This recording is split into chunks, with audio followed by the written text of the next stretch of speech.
وذكرا للمتقين الذين يخشون ربهم بالغيب وهم من الساعة مشفقون وهذا ذكر مبارك أنزلناه أفأنتم له منكرون۔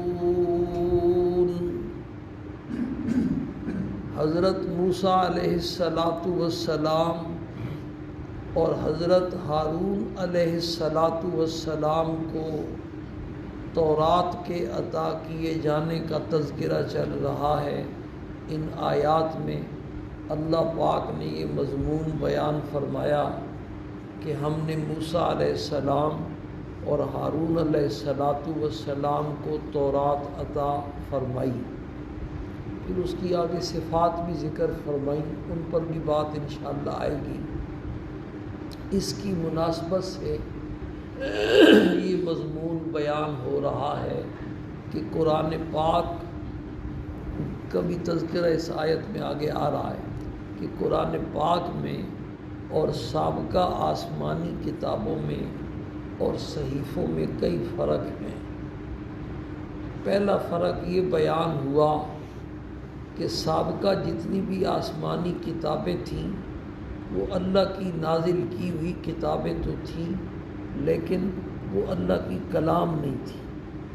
انہیں کتاب اللہ تو کہا جاتا ہے لیکن کلام اللہ نہیں کہا جاتا۔ قرآن پاک کو یہ شرف حاصل ہے کہ قرآن کتاب اللہ بھی ہے اور کلام اللہ بھی ہے، یعنی خود اللہ پاک نے یہ اپنی جو اللہ پاک کی جو شان کے مطابق زبان ہے اس سے اللہ پاک نے کلام فرمایا، اور اللہ پاک سے یہ کلام صادر ہو۔ جیسے اب میں بول رہا ہوں تو آپ میری بات نقل کریں گے تو یہ میری کلام آپ آگے نقل کریں گے۔ اس کی تفصیلات بیان ہوئی۔ دوسرا فرق کل یہ عرض کیا تھا کہ باقی جتنی بھی آسمانی کتابیں تھیں چونکہ ان کی حفاظت کا اللہ پاک نے ذمہ نہیں لیا تھا، اس لیے انبیاء علیہ السلام کے دنیا سے تشریف لے جانے کے بعد ان کی امتوں کے مولویوں نے، پیروں نے ان کا حلیہ بگاڑ دی۔ کوئی پتہ نہیں اصلی تورات کہاں ہے اور کون سی تھی۔ انجیل نام کی 4 کتابیں چل رہی ہیں، کون سی انجیل اللہ پاک کی نازل کی کچھ پتہ نہیں۔ یہی حال زبور کا بھی انہوں نے 1000 سے زیادہ نسخے انجیل، 1000 سے زیادہ نسخے انجیل۔ ایسا کہ قرآن پاک کو اللہ نے یہ شرف عطا فرمایا کہ اس کی حفاظت اللہ نے اپنے ذمے خود لے لی، تو یہ جیسے نازل ہوا تھا 1400 سال پہلے آج بھی جوں کا تو اسی طرح کیا ہے محفوظ ہے۔ بلکہ میں نے کل عرض یہ کیا تھا کہ وہ لہجہ بھی محفوظ ہے، جس لہجے میں آپ پڑھا کرتے تھے نا وہ لہجہ بھی قاریوں نے محفوظ کر دیا، الفاظ بھی محفوظ، لہجہ بھی محفوظ، ترجمہ اور تفسیر بھی اس کی محفوظ ہے۔ اگرچہ ترجمے اور تفسیر میں لوگوں نے گڑبڑ کرنے کی کوشش کی، لیکن اب بھی دنیا میں ایسا ترجمہ، ایسی تفسیریں موجود ہیں جو 100% جن پر علماء کا اتفاق ہے۔ ان کو پڑھنے کے بعد بندہ غلط تفسیروں کی غلطیاں پکڑ لیتا ہے، غلط ترجموں کی غلطیاں پکڑ لیتا ہے۔ علماء حق دنیا میں موجود ہیں۔ اس پر آپ نے بات سنی کل۔ اور تیسرا جو فرق ہے وہ بڑا اہم ہے، اور عام لوگ اس کے بارے میں بڑے شکوک شبہات میں بھی مبتلا ہیں، سوالات بھی پوچھتے رہتے ہیں۔ تیسرا فرق یہ ہے کہ قرآن پاک نے آ کر سابقہ جتنی آسمانی کتابیں تھیں ان سب کو منسوخ کر دیا اور ختم کر دیا۔ اب ان کے مطابق زندگی گزارنا یہ اللہ پاک کا پسندیدہ طریقہ نہیں۔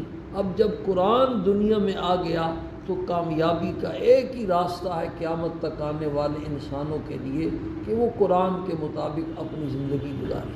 جیسے انبیاء علیہ السلام کے بارے میں یہ طے ہے نا کہ ہم سب کا یہ ایمان ہونا چاہیے کہ آدم علیہ السلام سے لے کر سرکار دو عالم صلی اللہ علیہ وسلم تک جتنے نبی دنیا میں آئے سارے اللہ کے سچے نبی تھے اور برحق نبی تھے۔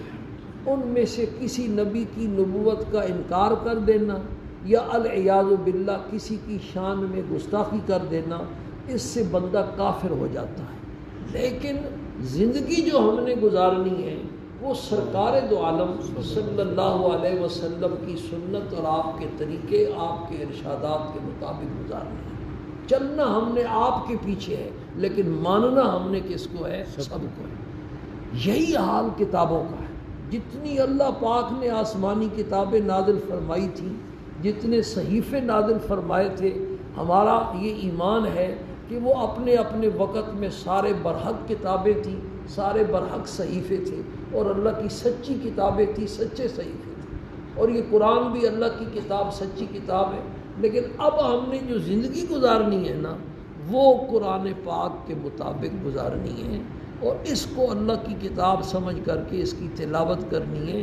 اس کی موجودگی میں دیگر آسمانی کتابوں کا پڑھنا عام آدمی کے لیے شرعاً جائز نہیں ہے۔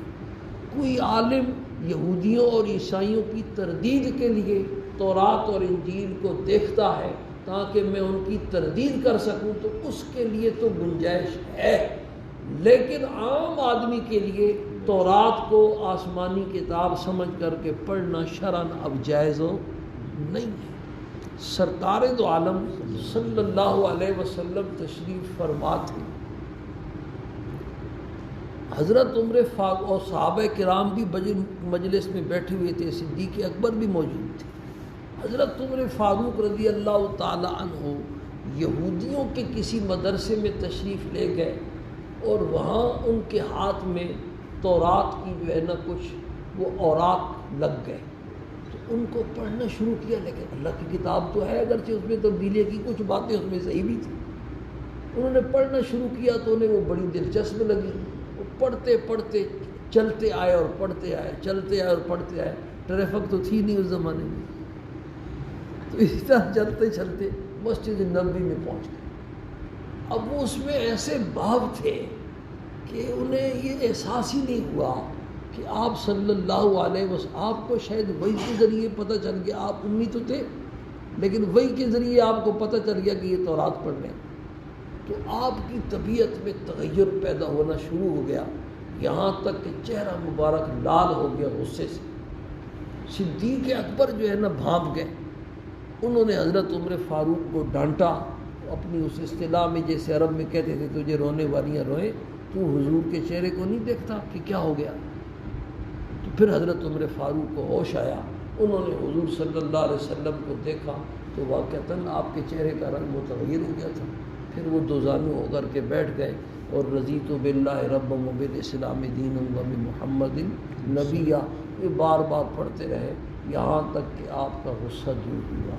جب آپ کا غصہ دور ہوا تو آپ صلی اللہ علیہ وسلم نے ارشاد فرمایا، یہ تو تورات ہے، لو کان موسیٰ حیا لما وسعہ الا اتباعی، یہ جس پیغمبر پہ اتری ہے وہ پیغمبر بھی زندہ ہوتا اور میں آ جاتا تو اس کے لیے بھی کوئی چارہ کار نہیں تھا سوائے میری اتباع کی، میری اتباع کرتا تو اس کی نجات تھی۔ اس لیے اب آسمانی کتابوں میں سے کسی کتاب کو آسمانی کتاب سمجھ کر کے پڑھنا عام آدمی کے لیے شرعاً درست نہیں۔ ہاں ایمان ہونا چاہیے کہ اللہ پاک نے آسمان سے 4 کتابیں نازل فرمائی ہیں، ایک ہمارے پیغمبر پر نازل فرمائی ہے، 3 بڑی کتابیں پہلے پیغمبروں پر نازل فرمائیں، اور اس کے سوا بھی بہت سارے صحیفے اللہ پاک نے نازل فرمائے، ان کا تذکرہ اللہ نے قرآن میں بھی کیا۔ ابراہیم علیہ السلام کے صحیفوں کا تذکرہ بھی قرآن میں ہے، موسیٰ علیہ السلام کے صحیفوں کا تذکرہ بھی،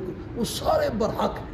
ان کے برحق ہونے کو ماننا یہ کیا ہے؟ ضروری ہے۔ دوسری بات جو اس بات کا تتمہ ہی ہے، تکملہ ہی ہے، پہلے بھی کئی دفعہ یہ مضمون کسی کے پوچھنے پر بیان ہو چکا ہے کہ کچھ لوگوں کے ذہنوں میں یہ شبہ ہوتا ہے کہ وہ بھی آسمانی مذہب کے ماننے والے ہیں، آسمانی پیغمبر کے ماننے والے ہیں، جیسے ہم مسلمان ہیں تو وہ بھی مسلمان ہیں، جیسے ہمارا حق بنتا ہے کہ ہم جنت میں جائیں، اسی طرح یہودیوں کا اور عیسائیوں کا حق بھی بنتا ہے کہ وہ بھی جنت میں جائیں۔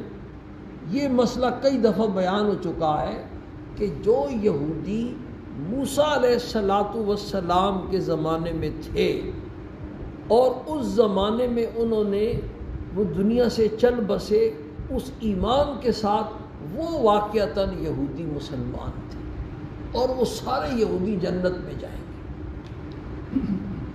عیسیٰ علیہ السلام جب دنیا میں تشریف لے آئے تو جتنے یہودی اس وقت موجود تھے اور انہیں عیسیٰ علیہ السلام کی بعثت کی خبر پہنچ گئی، اور انہوں نے عیسیٰ علیہ السلام کو اللہ کا نبی ماننے سے انکار کر دیا، بلکہ اکثر تو ایسے تھے جو ان کے قتل کے درپے ہو گئے، پھر ان سے بچا کر کے اللہ نے عیسیٰ علیہ السلام کو زندہ آسمانوں پر اٹھا لیا۔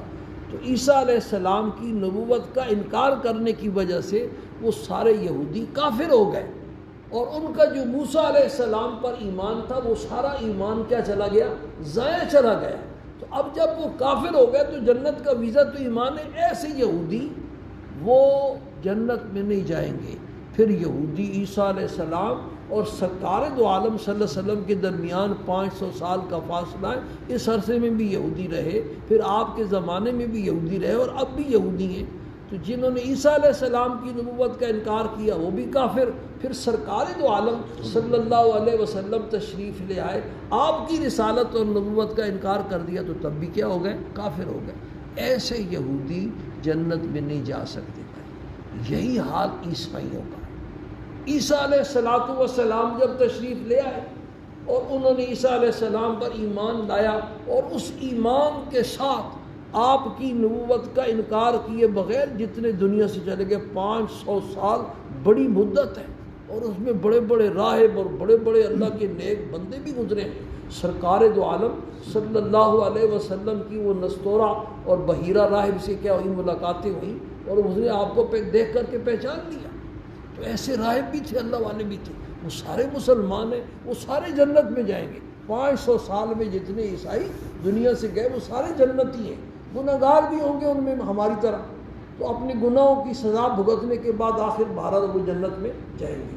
لیکن جیسے ہی آپ صلی اللہ علیہ وسلم تشریف لے آئے، اب آپ کی نبوت اور رسالت پر ایمان لانا سب کے ذمے ضروری ہو گیا۔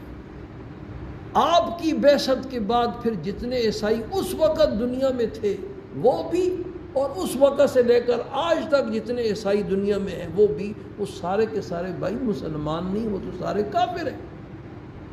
ہرقل کا کل بھی تذکرہ ہوا، سرکار دو عالم صلی اللہ علیہ وسلم نے انہیں خط لکھا تھا، اور وہ اتنا آسمانی کتابوں کا ماہر عالم تھا، اس نے ابو سفیان کا قافلہ بھی بیت المقدس پہنچا ہوا تھا، 30 آدمیوں کا قافلہ تجارتی پہنچا ہوا تھا۔ جب آپ کا خط ہرقل کو ملا تو ہرقل نے ابو سفیان کے قافلے کو بلوایا اپنے دربار میں، ابو سفیان کو اپنے سامنے بٹھایا، باقیوں کو پیٹھ کے پیچھے بٹھایا، اور ابو سفیان قافلے کے امیر بھی تھے اور آپ کے رشتہ دار قریبی بھی تھے۔ تو وہ کہا میں سے سوالات کروں گا، اگر یہ غلط جواب دے تو تم نے اس کی تردید کرنی۔ تو اس نے بہت سارے سوالات کیے، اور ہر سوال پر اس نے تبصرہ کیا، اور بڑا جاندار تبصرہ کیا۔ بخاری شریف کی دوسرے صفحے پر یہ حدیث ہے، لمبی حدیث ہے۔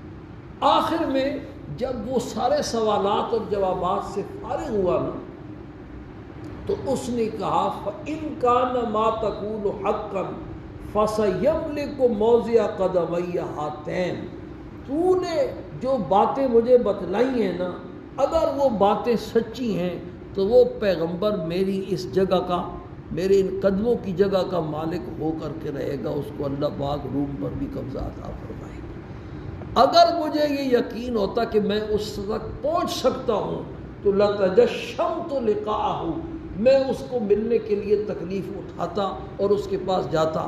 وَلَوْ كُنْتُ عِنْدَهُ لَغَسَلْتُ قَدَمَيْهِ، اور اگر میں اس کے پاس پہنچ جاتا تو اس کے پاؤں مبارک کیا کرتا دھوتا۔ لیکن اس کے باوجود سارے علماء کا اتفاق ہے کہ ہرقل کافر تھا، اس لیے کہ ایمان جاننے کا نام نہیں، وہ جانتا تو تھا، جانتے تو سارے یہودی تھے اور سارے عیسائی تھے۔ الذین آتیناہم الکتاب یعرفونہ کما یعرفون ابناءہم، وہ ایسے پہچانتے تھے جیسے باپ اپنے بیٹے کو پہچانتا۔ تو جانتے تو سارے تھے، ہرقل بھی جانتا تھا، لیکن مانتا نہیں تھا۔ ایمان کس کا نام ہے؟ ماننے کا نام. اس نے بعد میں بھی بڑی کوشش کی کہ کسی طریقے سے درباری اس کے جو ہے نا وہ کیا کرے، مان جائے، لیکن درباری ماننے کے لیے تیار نہ ہوئے. تو اس کو اپنی حکومت کا خطرہ تھا، تو حکومت بچانے کے لیے پھر جب آپ صلی اللہ علیہ وسلم غزوہ تبوک کے موقع پر تشریف لے گئے، 30,000 کا لشکر لے کر ہرقل آیا تھا آپ کے مقابلے میں، تو اس وقت بھی آپ نے ہرقل کو خط لکھا تھا. جب آپ کا دوبارہ خط اس کو پہنچا تو اس نے کہا کہ کوئی سمجھدار آدمی جو ہے وہ تلاش کر کے لے آؤ، ایسا آدمی لے آؤ تلاش کر کے سمجھدار کہ جو عربی جانتا ہو. تو تنوخی نام کا ایک آدمی تھا، اس کو جو ہے نا انہوں نے تلاش کر کے لایا. ہرقل نے اس کو سامنے بٹھا کر کے کہا کہ تو میرا یہ خط لے کے جا اور سب کچھ بھول جانا، لیکن 3 باتیں ضرور یاد رکھنا. پہلی بات یہ یاد رکھنا کہ میرا خط وہ جب پڑھتے ہیں تو رات کا ذکر کرتے ہیں کہ نہیں کرتے. ہرقل بہت بڑا ماہر عالم تھا. میرے خط کو پڑھ کر وہ جو پیغمبر ہے، پیغمبری کا دعویٰ کرتے ہیں، وہ رات کا تذکرہ کرتے ہیں نہیں کرتے. دوسرا یہ دیکھنا کہ انہوں نے جو پہلے مجھے خط لکھا تھا اس خط کا بھی ذکر کرتے ہیں نہیں کرتے. اور تیسرا یہ دیکھنا کہ آپ کے 2 کاندھوں کے درمیان کوئی چیز ہے یا نہیں. یہ باقاعدہ احادیث کی کتابوں میں یہ واقعہ لکھا. تنوخی لے کے خط چل پڑا. تبوک کے مقام پر آپ صلی اللہ علیہ وسلم سے ملاقات ہوئی تو ہرقل کا خط دیا. ہرقل کا خط آپ نے ترجمان سے پڑھوایا تو اس میں یہ لکھا تھا کہ آپ ہمیں ایسی جنت کی دعوت دیتے ہیں، عرض السماوات والارض، جس کی چوڑائی زمین و آسمان کے برابر ہے، تو جہنم کہاں چلے گئی ہے پھر جب جنت اتنی بڑی ہے. تو جیسے ہی آپ نے یہ سنا نا تو فرمایا سبحان اللہ، جب رات آتی ہے تو دن کہاں چلا جاتا ہے. اللہ اکبر، سبحان اللہ. وہ پہلی بات سچی ثابت ہو گئی. رات آتی ہے تو دن کہاں چلا جاتا ہے. تنوخی نے فوراً قلم نکالا اور کاغذ نکال کی نشانی لگا لی کہ ایک بات ہو گئی. اس کے بعد پھر آپ نے خط اس کا پورا سنا اور ارشاد فرمایا کہ میں نے کسریٰ کو بھی خط لکھا تھا، اس نے میرا خط پھاڑ دیا، اللہ نے اس کی حکومت کو ختم کر دیا. اور میں نے آپ کے صاحب کو بھی خط لکھا تھا اور اس نے میرے خط کی حفاظت کی، احترام کیا. جب تک وہ خط ان کے پاس محفوظ ہے تو ان کا ملک اور ان کی حکومت باقی رہے گی.